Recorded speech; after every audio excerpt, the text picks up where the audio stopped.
que escriba unas notas sobre un sermón, ¿no?, de un teólogo, y ella lo escribe, publican su obra sin su consentimiento, y viene a continuación una respuesta de censura, de crítica, que ella no esperaba, y por supuesto la respuesta a Sor Filotea de la Cruz está hablada desde que es una carta, que eso es muy interesante, es una carta donde ella reconstruye su proceso intelectual, explica qué es lo que ha escrito, qué es lo que merece la pena desde el punto de vista literario y filosófico, y ahí menciona al Primero Sueño, y desde allí ella dice, bueno, se queja, vamos, ¿no? Se queja, yo siento que esa obra es una obra donde ella se confronta con su siglo, el siglo XVII de la Nueva España.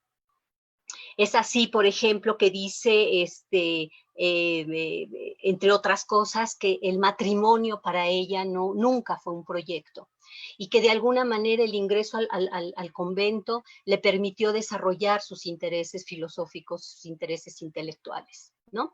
De alguna manera, en la mudeza, dice, de mis libros he encontrado todo. O sea, esa carta donde ella, desde su experiencia como mujer y como mujer con ímpetus de saber, dice, yo no tuve maestros, no tuve escuelas, he estado aprendiendo, o sea, hay una defensa del autodidactismo que le permite, dice ella, con muchísimo trabajo, no con método, ¿no? Ha tenido que aprender, ha tenido que conocer, y ella sabe que es un camino muy difícil, ¿no? Sin tener interlocutores, ¿no? Y es así, por ejemplo, que hay una parte que a mí me gusta mucho, como uno de los padres, primeros padres que leen a Sor Juana, dice al respecto, los maestros le faltaron siempre a esta prodigiosa mujer, pero nunca la hicieron falta para emprender las mayores ciencias. Ella, a sus solas, a un mismo tiempo, fue argumento, respuesta, réplica y satisfacción. Entonces, bueno, eso me gusta mucho, esta interpretación del padre Callejas, justo porque nos habla de una mujer con ímpetu de saber que está haciendo un trabajo muy solitario, ¿no? ¿Qué otra cosa es interesante aquí? Se ve en Sor Juana, sobre todo en su obra filosófica, que yo considero la más grande obra filosófica de ella, que es El Primero Sueño. Ahí les puse una referencia, ¿no?, para acercarse a esta obra. Son 975 versos, es una silva que tiene un ritmo, ¿no?, que tiene una lógica de escritura, y que toca los temas más profundos desde el punto de vista filosófico y teológico.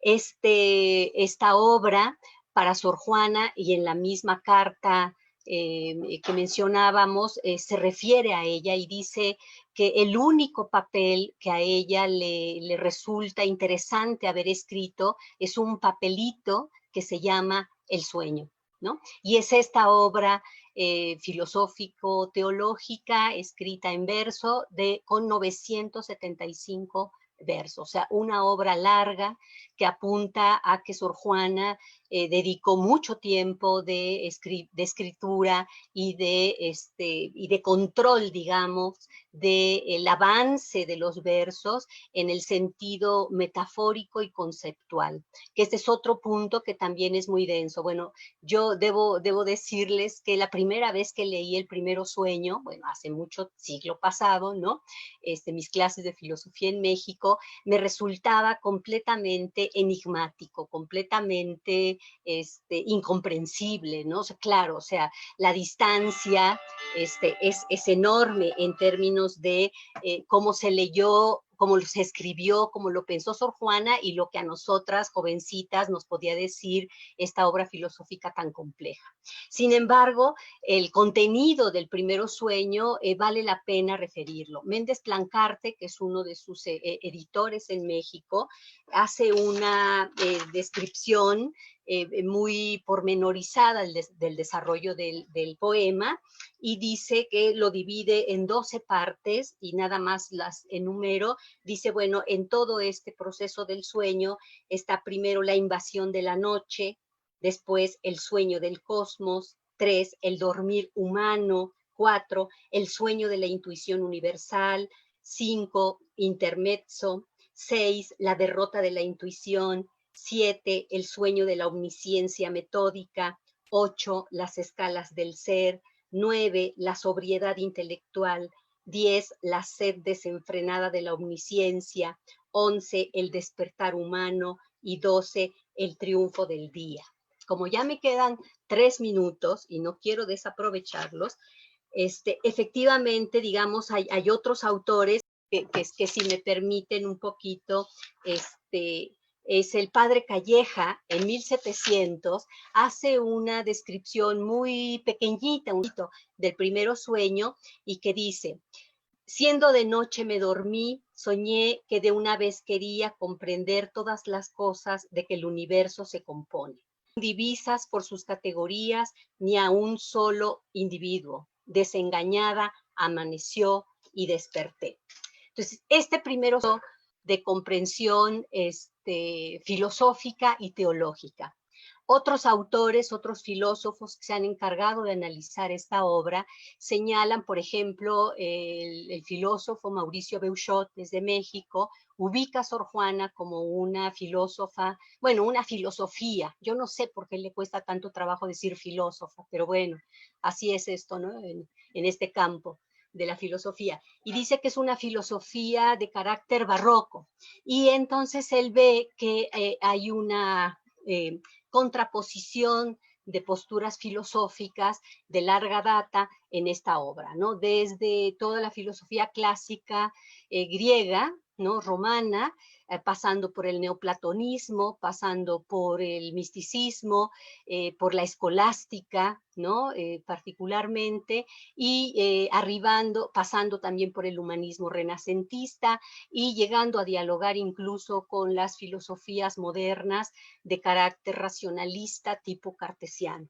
Sin embargo, a juicio de otros autores, por ejemplo, quiero citar el juicio de Gabriela Mistral, ahí les puse también el link de esta obra, de un pequeño artículo que escribió Gabriela Mistral sobre Sor Juana, donde dice enfáticamente: Sor Juana Inés no fue una mística. Si hubiese sido una mística, yo coincido con Gabriela Mistral, porque si hubiera sido una mística, se hubiera quedado arrebatada por el amor de Dios y por la presencia de lo divino. Y sin embargo, Sor Juana, en el proceso del sueño, y sin embargo, Sor Juana no hace esto. Sor Juana llega a ese nivel de intuición, quiere tener las intuiciones internas, profundas de todas las esencias, es decir, quiere tener la vivencia de Dios, y sin embargo, sale de ahí dudando de esta posibilidad y recorriendo otro camino metodológico del que tiene duda y dice: no sé si esto me lleva a un correcto conocimiento, y entonces cierra, y con eso cierra su primero sueño, como si fuera todo un gran, digamos, camino frustrado por haber logrado el gran conocimiento que ella pedía, ¿no? Así pues, los últimos versos de la obra son estos, y sí quiero leerlos, ¿no?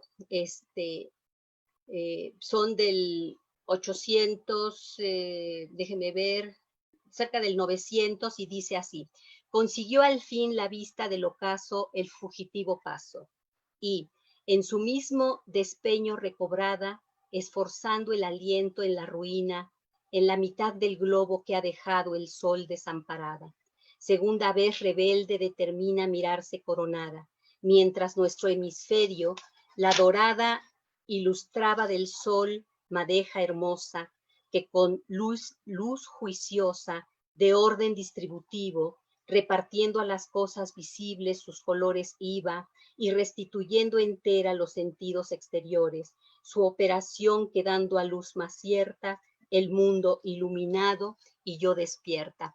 Es decir, que finalmente el proceso de conocimiento que nos habla Sor Juana, de lo cual expone justamente el primero sueño, no es un proceso que culmina, digamos, en ese, ¿no? En esa comprensión del todo, o esa comprensión del mundo a través de los grados de los seres.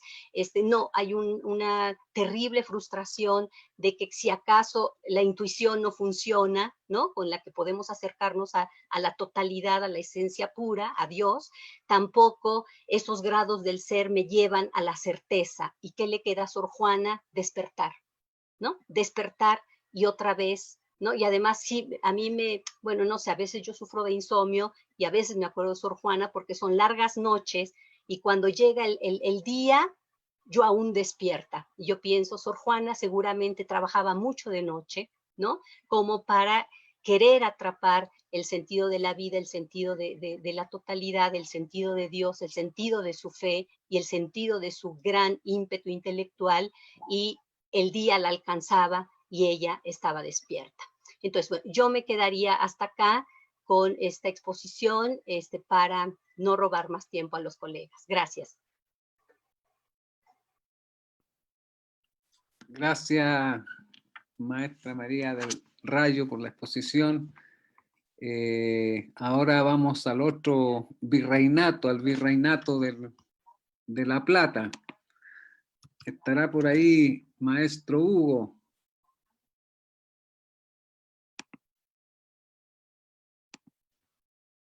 Ahí está.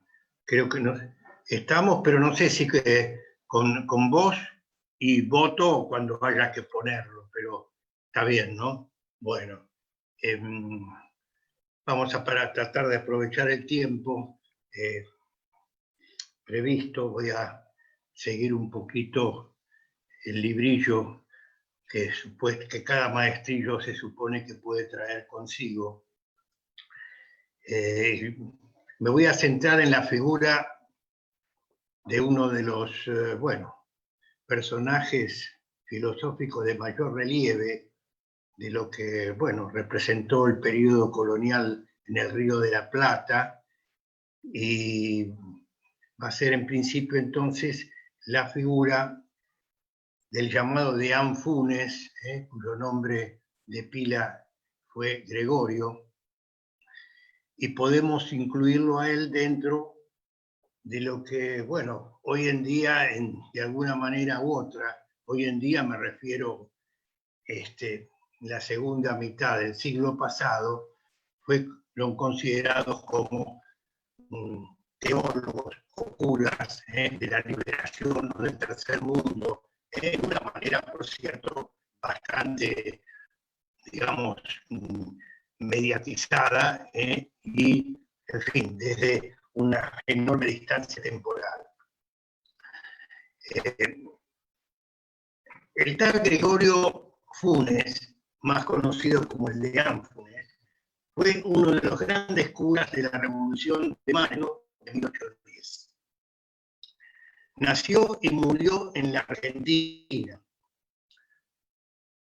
siendo su cuna original la ciudad de Córdoba en 1749, falleciendo en Buenos Aires casi 80 años después.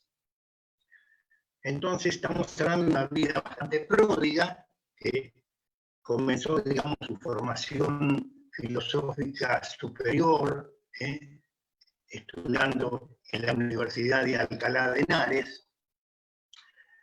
Unos 5 o 6 años concluye sus estudios de posgrado hacia 1779.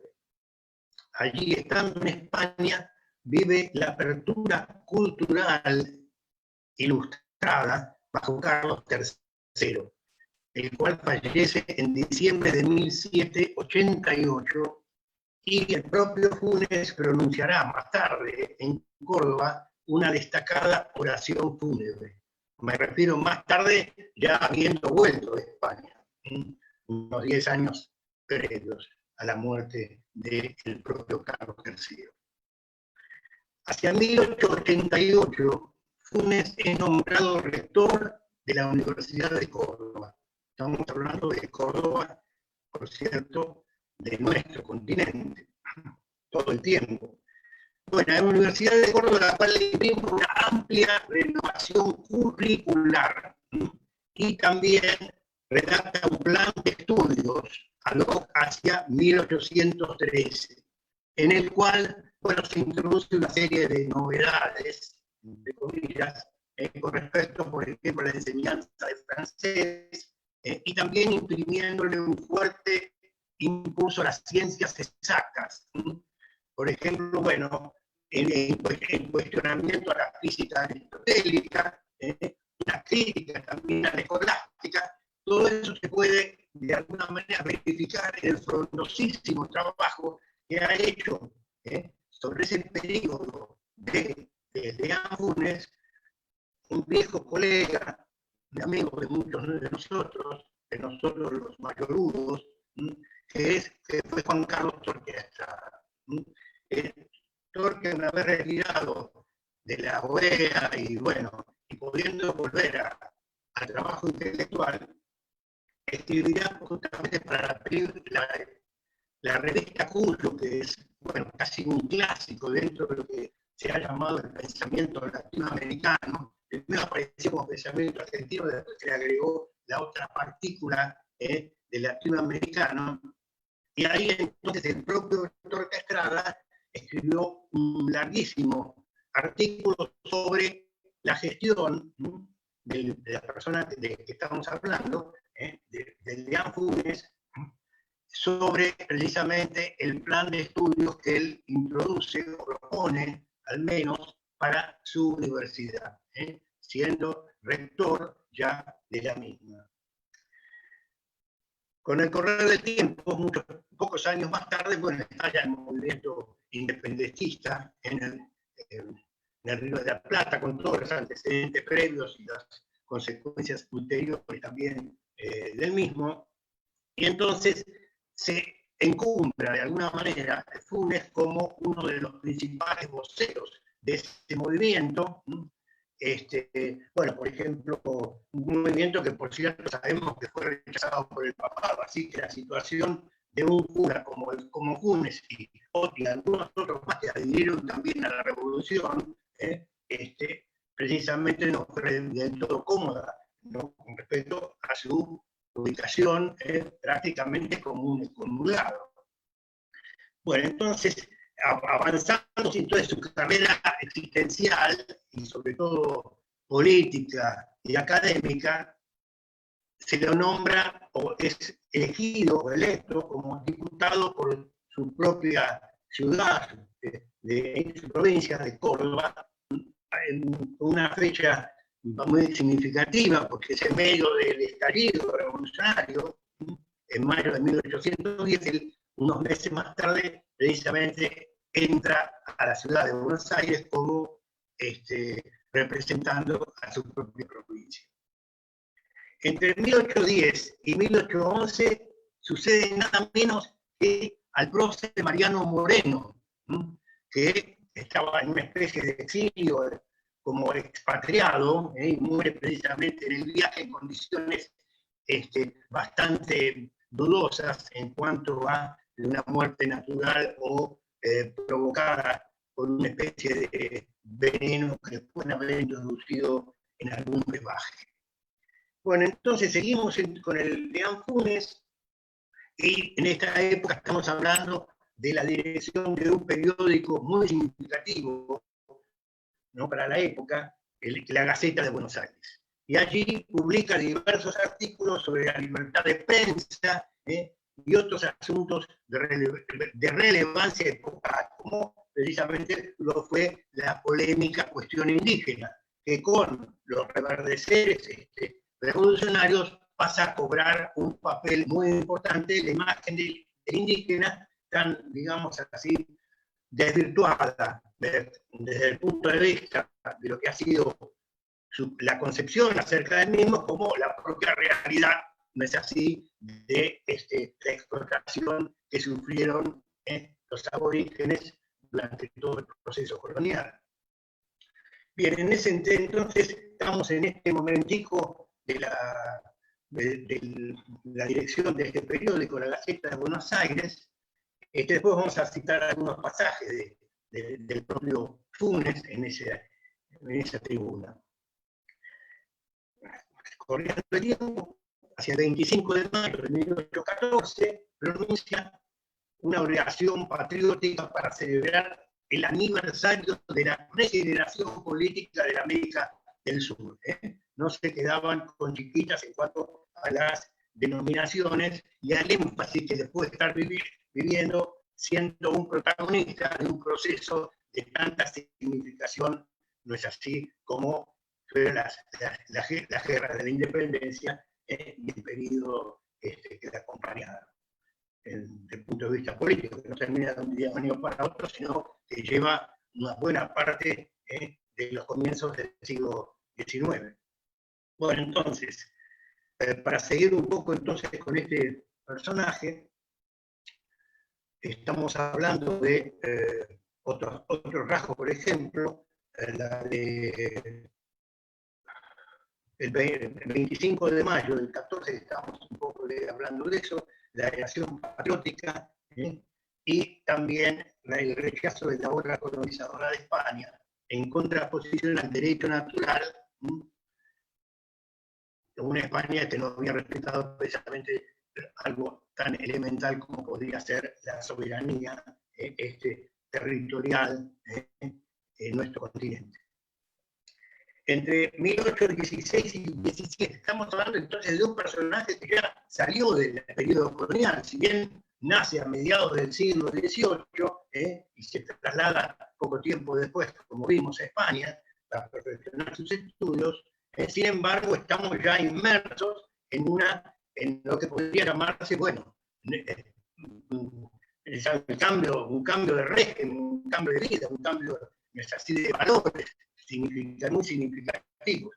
Bien, entonces casi estamos saltando, por un lado estuvimos hablando de las últimas exposiciones de siglos bastante anteriores, y ahora nos encontramos ya prácticamente podríamos llamar, no sé si una plena, pero una incipiente modernidad.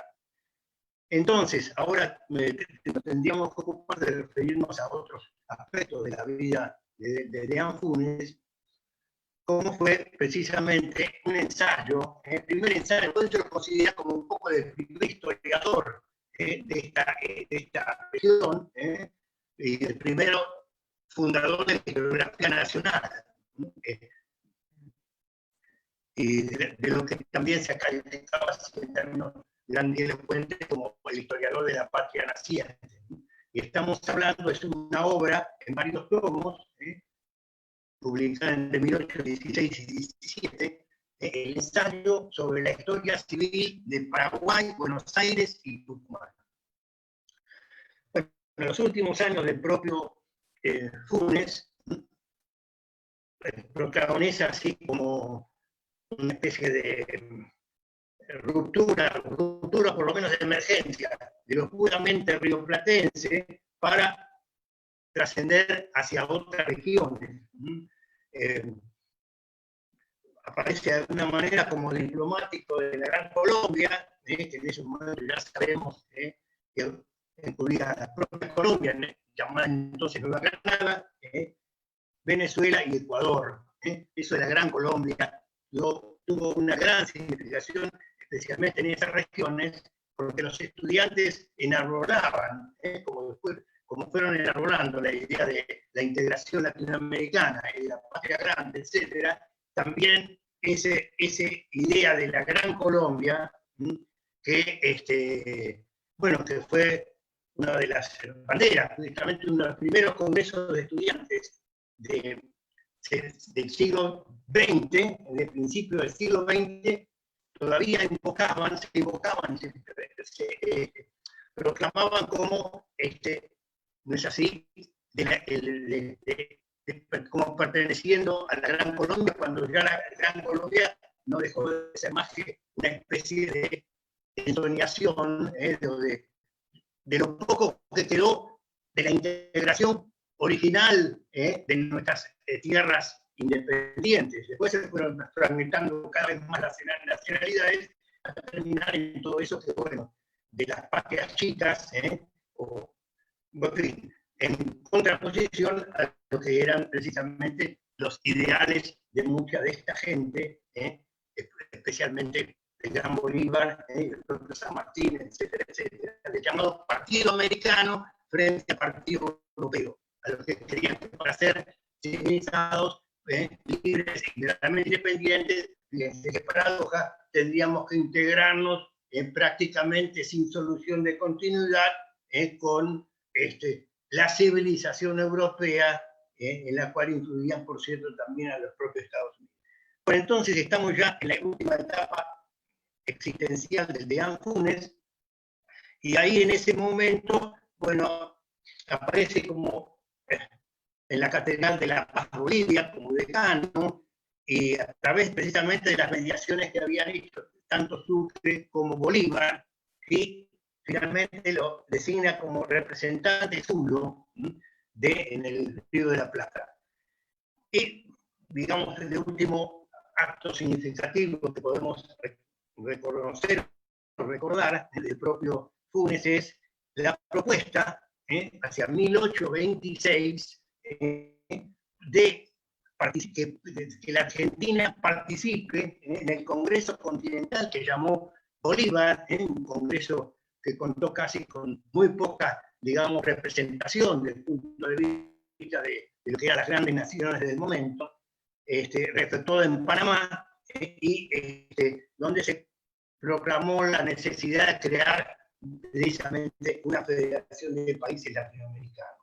Bueno, ahí entonces estamos en un esquema básico, existencial sobre el propio Funes, y podríamos citar algunas de sus obras, de fuentes primarias que pueden accederse hoy en día, no son muchas en el sentido de lo que puede representar hoy poder ver textos, no solo a través de las fuentes originales, muchas veces en los archivos, a los cuales en este momento es prácticamente inaccesible, no hay manera de llegar ni siquiera a la biblioteca del barrio, porque todo está, no es así, sellado, todo está lacrado, y va a ser de las últimas cosas que se van a liberar, me refiero a la vida universitaria, y curiosa, una vez que pasemos por la canícula de la pandemia.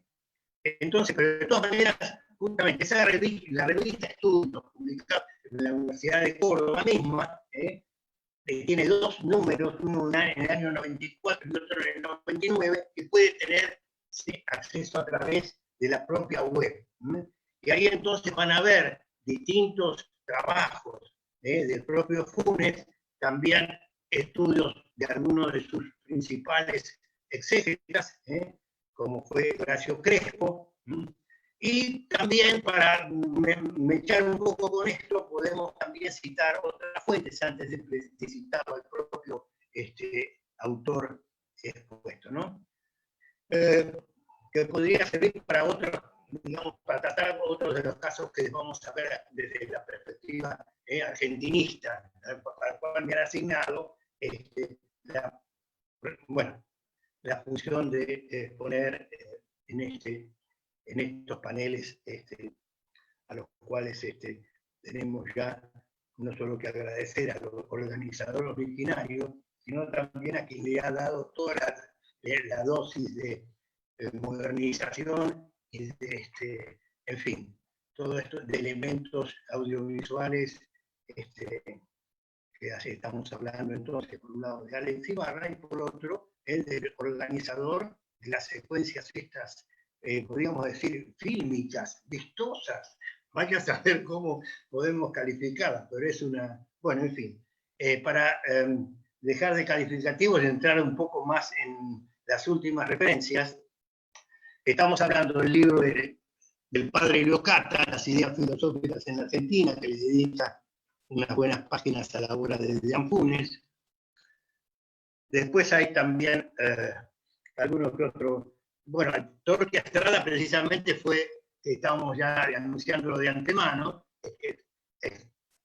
escribió también sobre la reforma que hizo en los estudios de la Universidad de Córdoba, en un largo trabajo de 50 páginas del propio Torquia, y publicó precisamente el anuario kurdo de Historia del Pensamiento Argentino y Latinoamericano.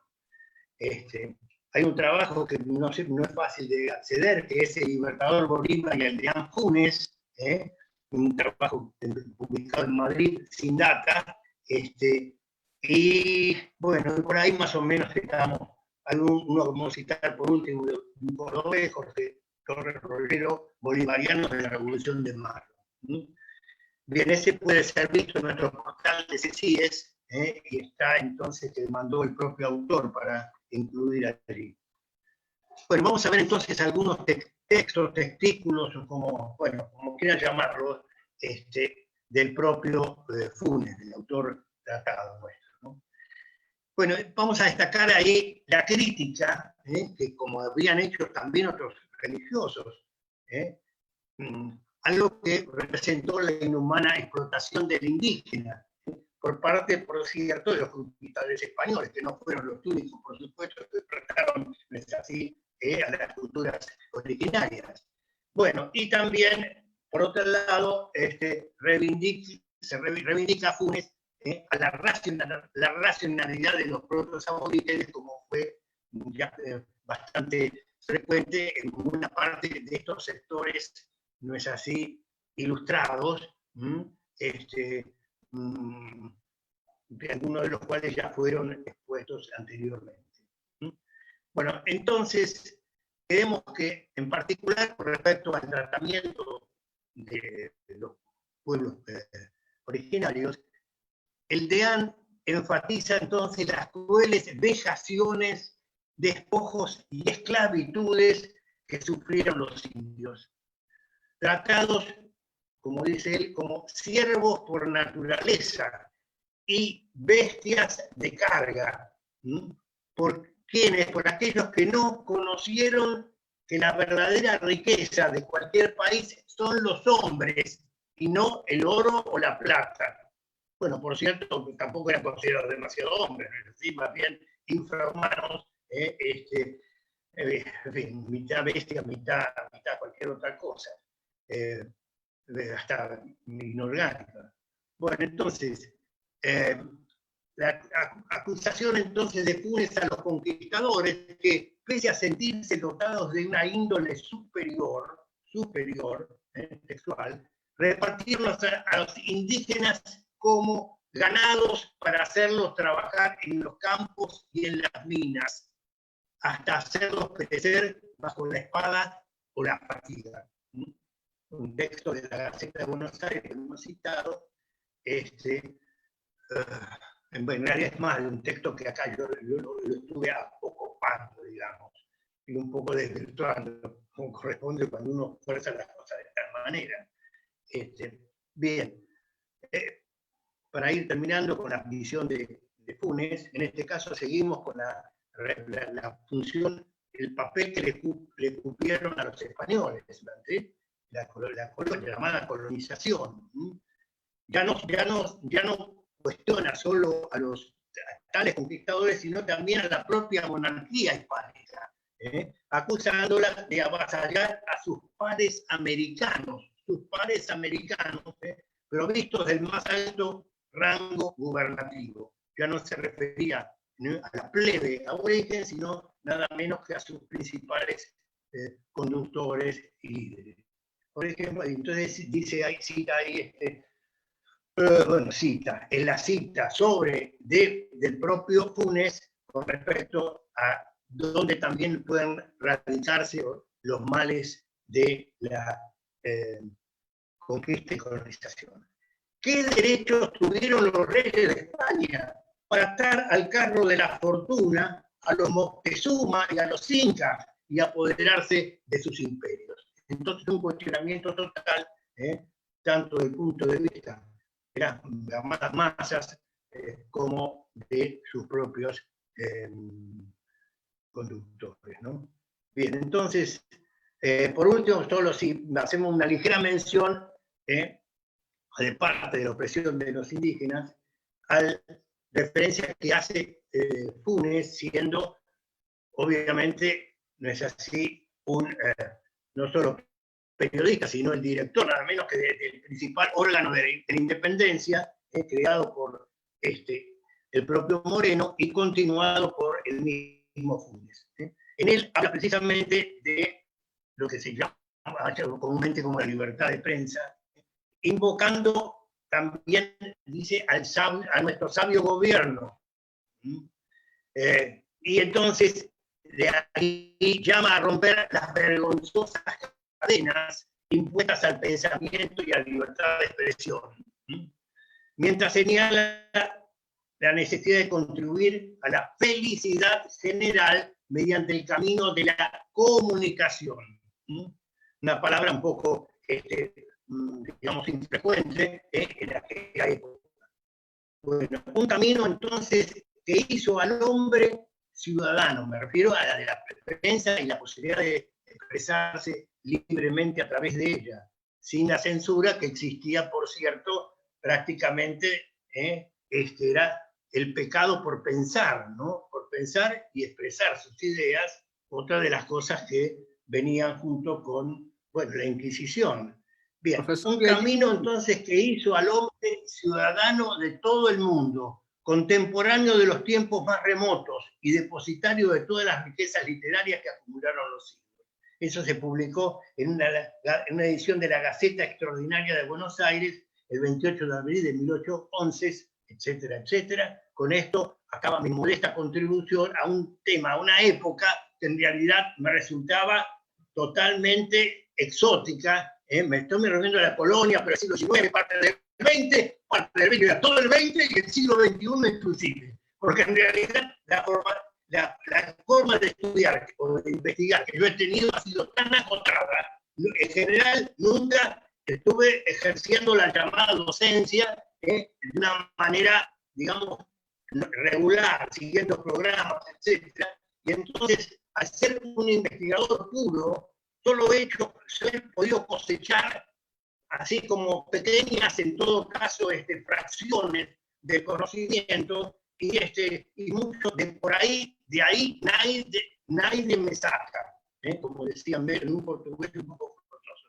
Pero bueno, he tratado de cumplir modestamente con los amigos, iniciándome precisamente en esta época que para algunos precisamente fue casi indeclarada. No hablemos, porque ¿dónde está cuál ha sido, digamos, la visión que han dado nuestros maestros y los padres de nuestros maestros con respecto a la filosofía de nuestra América?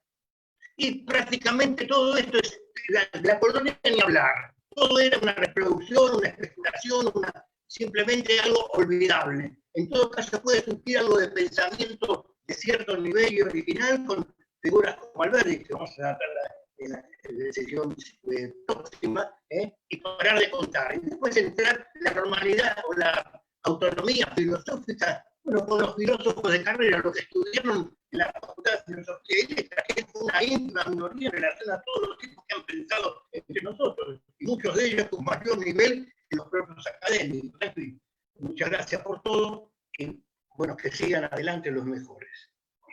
Muchas gracias, Hugo, por la intervención.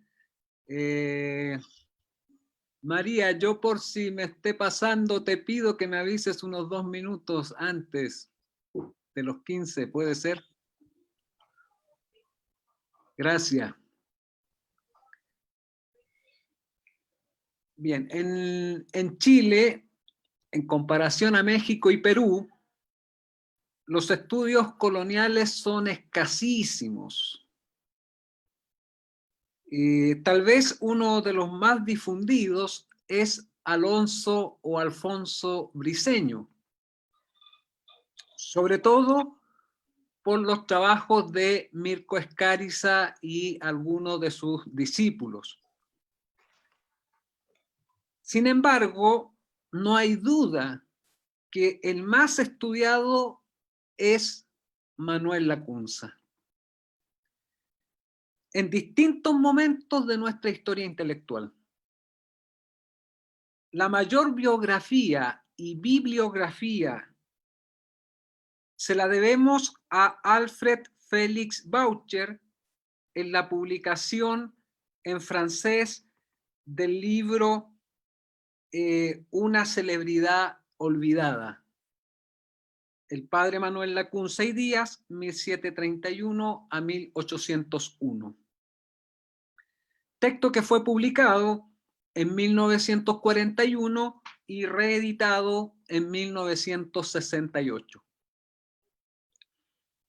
Lacunza es un filósofo chileno considerado uno de los escasos filósofos coloniales.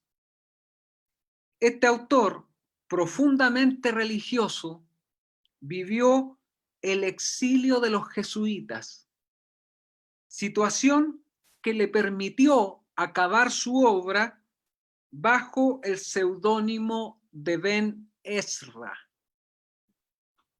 El libro que conocemos de él lleva como título La venida del Mesías en gloria y majestad, el cual suele dar por concluidos en sus 3 tomos algunas décadas antes del periodo de las independencias americanas. La obra se da por concluida en 1790. Sin embargo, parte del texto ya había sido conocido principalmente entre religiosos. Si consideramos algunos de los planteamientos del historiador Walter Anich sobre la filosofía en Chile colonial, me atrevo a decir que este libro de Lacunza se acerca a eso que tan diversamente, en sentido positivo, podríamos llamar escolástica de Indias, separándola de las versiones más oficiales del tomismo, escotismo o suarismo. Las lecturas sobre Lacunza son múltiples, de ahí que bien destaque René Millar en su artículo sobre la recepción de este en Chile a autores conservadores, liberales y también señala Millar liberacionistas. El historiador chileno Mario Góngora ha hecho aportes sustantivos en la difusión y en la interpretación del jesuita chileno, especialmente en el prefacio que escribió para una selección de parte del libro La venida del Mesías en gloria y majestad, que publicó Editorial Universitaria de Chile en el año 1969. Es un libro que todavía se encuentra entre los libreros viejos acá en Santiago. Es aquí donde Góngora señala, cito a Góngora, es una de las más importantes producciones del pensamiento chileno. Cierra la cita. Esta sentencia se justifica en parte teniendo en cuenta algunas estadísticas que el mismo Góngora proporciona, tales como que el libro manuscrito tuvo 3 ediciones en España, 2 en Inglaterra, 1 en Francia y 3 en México. Además de varias traducciones en Italia, Francia e Inglaterra. El interés por este libro estuvo dado principalmente entre los expulsados jesuitas, jansenistas franceses, italianos y españoles, que eran adversarios al concordato entre Napoleón y el Papa, la Iglesia Católica y Apostólica de Irving y entre judíos. Cuestión que justificaría las variadas censuras eclesiásticas que sufrió el libro al ser considerado hereje, no solo por los contenidos, sino que también por ser parte de una tradición religiosa puesta en sospecha constantemente: el milenarismo. En su tiempo, confrontada principalmente por las ideas y escritos del funcionario eclesial Judas Tadeo Reyes, que según René Millar era un terco defensor de la ortodoxia católica. Por nuestras tierras, esta obra fue valorada por su internacionalización. Al criollismo de la época le fue conveniente inscribirlo dentro de la inteligencia americana y algunos de sus planteamientos son considerados como defensa del patriotismo. Para Góngora se explica de esta manera el interés que tuvo el argentino Belgrano al financiar la publicación de la obra en Londres. Podemos comentar que el influjo luterano en las ideas de Lacunza sirvió para la causa patriótica, desde la defensa del uso legítimo de otras lenguas frente al intelectualizado uso del latín. Posteriormente, la obra de Lacunza ha sido rescatada desde el propio catolicismo. Por ejemplo, el sacerdote y crítico literario francés Emilio Baisse, y después por una generación de jóvenes católicos influidos por el sacerdote Juan Salas Infante, que destaca como un líder de un movimiento de renovación carismática y milenarista. Algunos de los jóvenes cercanos a este movimiento fueron Jaime Izaguirre, a quien Góngora dedica el prefacio del libro, Julio Filipe, Armando Roa, Vicente Ahumada y Arturo Fontaine. Todos convencidos en que el perfeccionamiento espiritual es la fuente y principal sustento de la acción social, tomándose en serio la doctrina de la Rerum Novarum y Quadragésimo Anno. Actualmente, incluso al interior de las lecturas eclesiales, Lacunza es considerado desde una perspectiva liberacionista, al aceptarse en el milenarismo una perspectiva utópica. El teólogo Juan Bulnes Aldunate, en su artículo titulado Manuel Lacunza, contenidos teológicos y filosóficos de su interpretación profética, señala que hay en él, comillas, una visión de la historia evolutiva y dialéctica, con la esperanza de un reino para los oprimidos y con la fe en un hombre nuevo liberado y señor del universo. Cierra la cita al teólogo. La historia salvífica toma sentido en los planteamientos de Lacunza.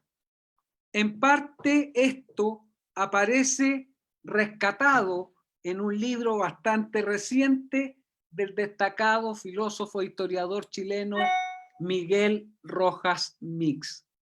El título del libro es El fin del milenio y el sentido de la historia, Lacunza y Molina. Entre los filósofos de la liberación argentina, Tampoco ha pasado desapercibido el utopismo milenarista de Lacunza, sobre todo en autores como Arturo Roig y Horacio Ceruti, que se han ocupado de esta obra. Sin duda, el milenarismo utópico es de interés para nuestras filosofías latinoamericanas en cuanto a la compartida creencia de que es posible la transformación del orden social. No es raro que el milenarismo sea objeto de estudio de corrientes de pensamiento que asumen el valor por una praxis comprometida con la justicia. El milenarismo ha sido entendido así. Por eso el connotado historiador marxista Eric Hobsbawm ha realizado estudios sobre este tema, adjudicándose el rótulo de, como dice Michael Lowell, sociólogo del milenarismo campesino. Lo relevante de Lacunza será la identificación del mal no como mera culpa individual, sino como una responsabilidad colectiva. Cito a Lacunza: esta bestia nueva, lejos de significar un obispo particular o un hombre individuo y singular, significa y anuncia, según la expresión clara del mismo Cristo, un cuerpo iniquismo y peligrosísimo, compuesto de muchos seductores, refiriéndose con ello a la institución eclesial. La obra de Lacunza adquiere principal interés en tiempos de crisis que demandan transformaciones históricas, o en tiempos de crisis que nos ofrecen la oportunidad de un crecimiento espiritual profundo. Nos encontramos en él las respuestas o las soluciones a las crisis. Sin embargo, podremos ver que siempre es posible, a pesar de las adversidades, crear visiones de un nuevo orden para los tiempos que vendrán.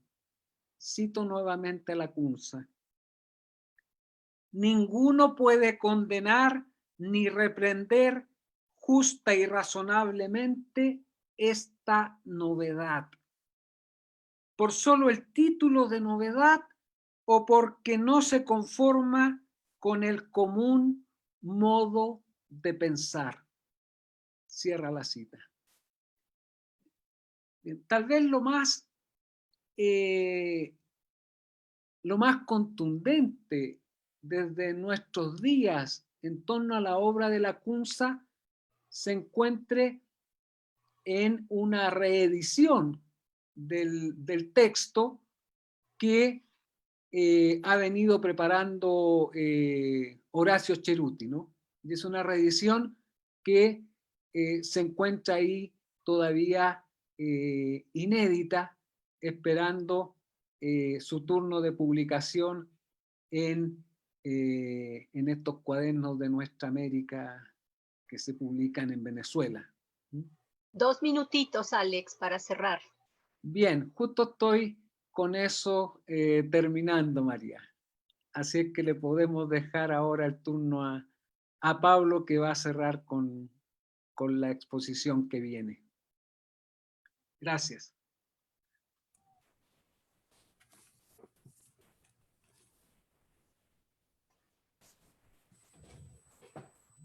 Pablo. Tenemos 15 minutos de exposición, entonces a los 13 minutos te aviso para que cierres, por favor. Muy bien. Gracias. Muy bien. Voy a tratar de ser germánico cubano. A ver, nosotros en Cuba tenemos una ventaja con relación a ustedes, porque hablar de filosofía colonial llegamos hasta finales del siglo XIX, ¿no?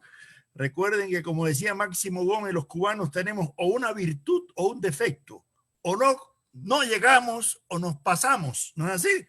Y por eso fuimos los últimos que nos liberamos del colonialismo español y los primeros que nos liberamos del imperialismo norteamericano. Bueno, son paradojas, ¿no? Así de la historia. Voy a hablar de Félix Varela, uno de esos tres grandes filósofos, yo diría con mayúscula, porque Varela no tiene nada que envidiarle a ningún filósofo de ninguna parte, por el hecho de que tuvo una lógica, una teoría del conocimiento, una ética, una filosofía política, así que tuvo prácticamente todos los componentes, ¿no es así? Como diría el marqués de Kaiserley cuando llegó a México y vio a Vasconcelos, dijo, pero aquí hay un filósofo completo, ¿no? Porque tenía todos los componentes, ¿no?, de un sistema. Sin embargo, Félix Varela no tuvo prácticamente un sistema metafísico elaborado.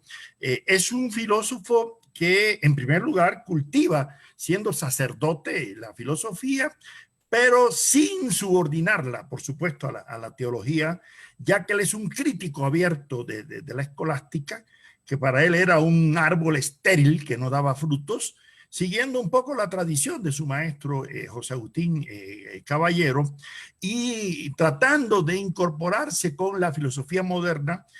Las obras de Félix Varela, que serían textos del seminario de San Carlos en La Habana, empiezan por una serie de obras de instituciones de filosofía ecléctica. Uno pensaría que se trataría de un ecléctico y en verdad no lo es, al contrario, es un crítico del eclecticismo, y yo creo que un poco asume esa influencia que dejaron los jesuitas, aunque él era dominico, no era jesuita, ¿no?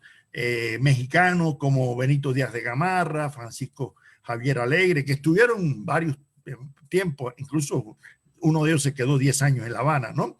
El electivismo ese de buscar una filosofía propia, y Varela intenta en varios de sus textos, como estos de 1812 y otros de miscelánea filosófica, deja una obra primero de lógica, luego de teoría del conocimiento, incluso con una visión enciclopédica de la ciencia, de tratar de superar ese conflicto entre empirismo y racionalismo propio, ¿no?, de la filosofía moderna, porque además Varela, que tiene una vida política muy activa, porque es delegado a corte, fracasa y tiene que emigrar a los Estados Unidos, y allí, pues, desde allí va a ser un pensador independentista, publicando el periódico El Habanero, que va a jugar un papel protagónico en la lucha ideológica por la preparación del proceso independentista. Ahora, Varela, en primer lugar, le dedica mucha atención a la teoría del conocimiento. Y en esa teoría del conocimiento él va a ser un crítico del racionalismo extremo, de las ideas innatas de Renato Descartes, y sin embargo valora ¿no?, el cartesianismo, como valora también a Bacon, pero dice que independientemente de los obstáculos epistémicos que existen para el conocimiento, el hombre puede llegar a conocer, ¿no?, la realidad con el uso de la razón. Y en ese sentido, él separa muy bien lo que es la racionalidad de la fe, de la teología, siendo él un sacerdote, ¿no?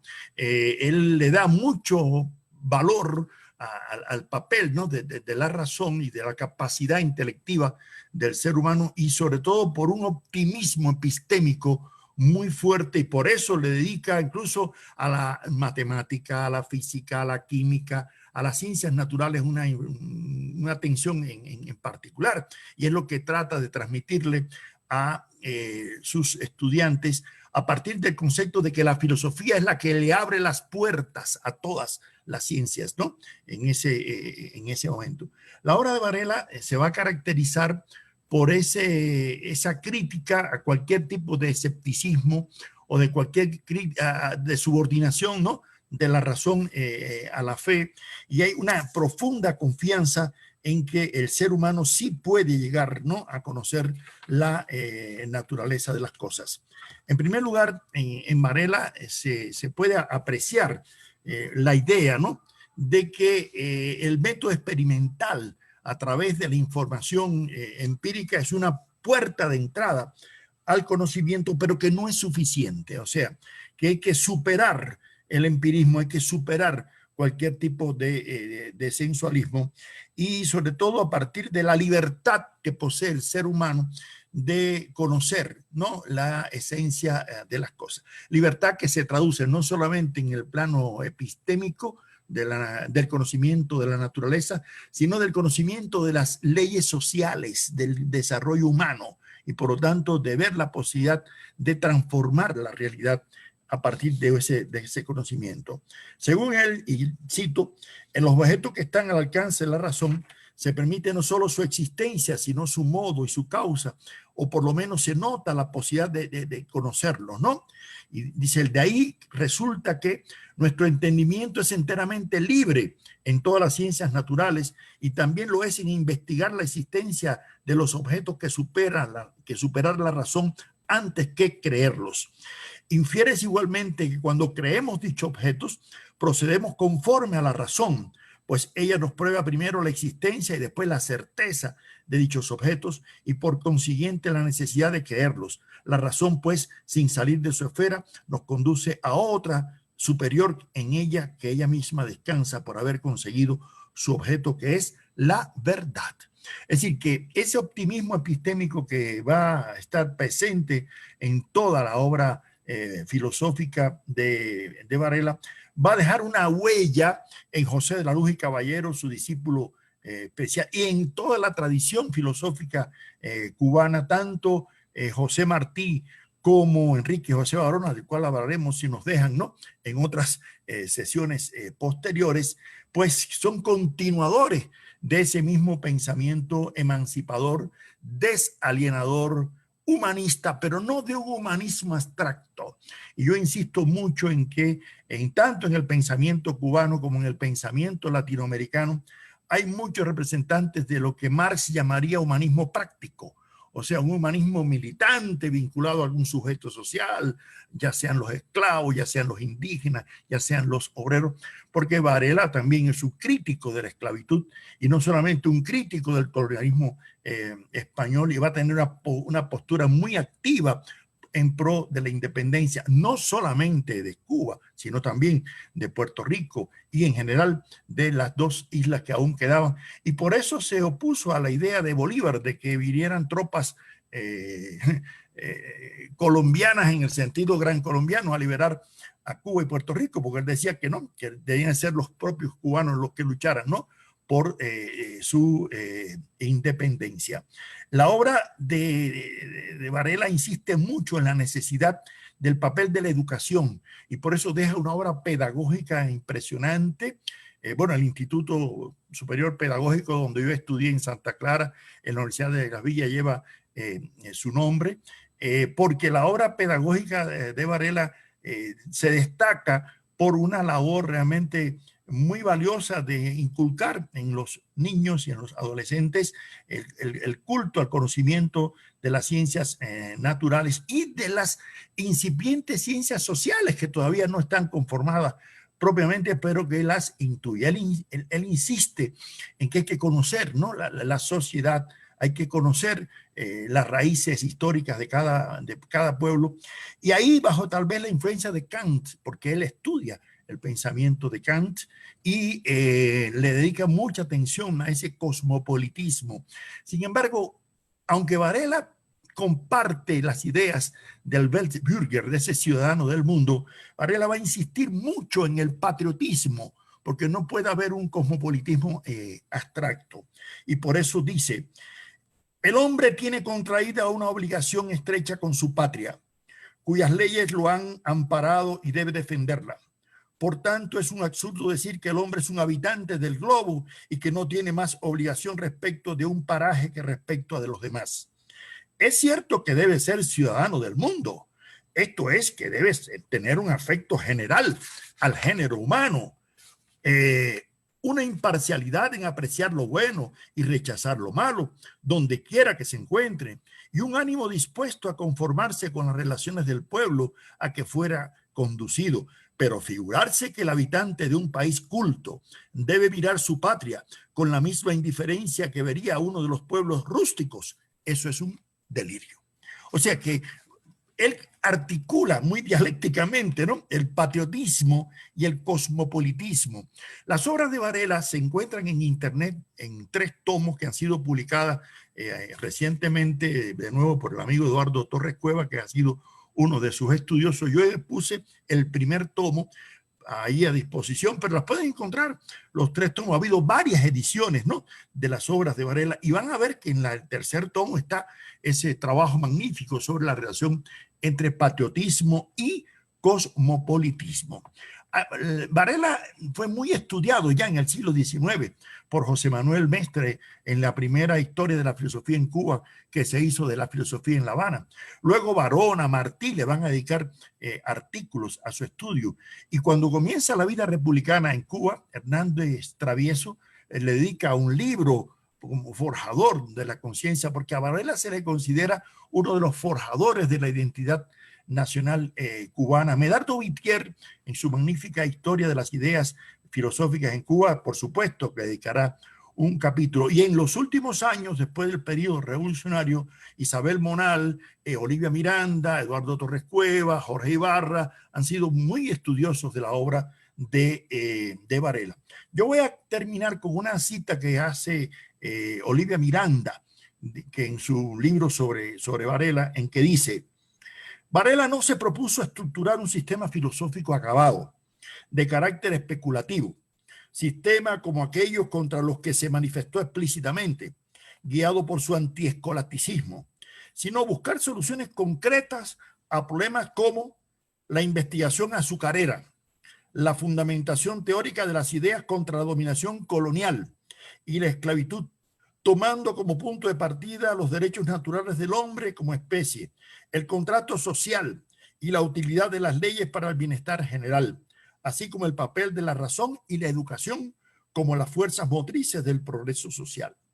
La necesidad de formar hombres capaces de aplicar las leyes naturales a la sociedad en aras del progreso, entendido este estilo del siglo XVIII, en el cual realmente creyó firmemente. Es decir, que en Varela hay todo un sistema filosófico muy integral, muy orgánico, y no puesto solamente en función de la metateoría, sino de una práctica política revolucionaria situada para la emancipación no solamente del pueblo cubano, sino de todos los pueblos latinoamericanos. Y creo que esa es la razón por la cual dejó una huella indeleble en la conciencia filosófica, política y en la cultura cubana, no solamente del siglo XIX, y lo continuaron Barona, Mestre, Martí, sino en lo que en la actualidad hemos continuado.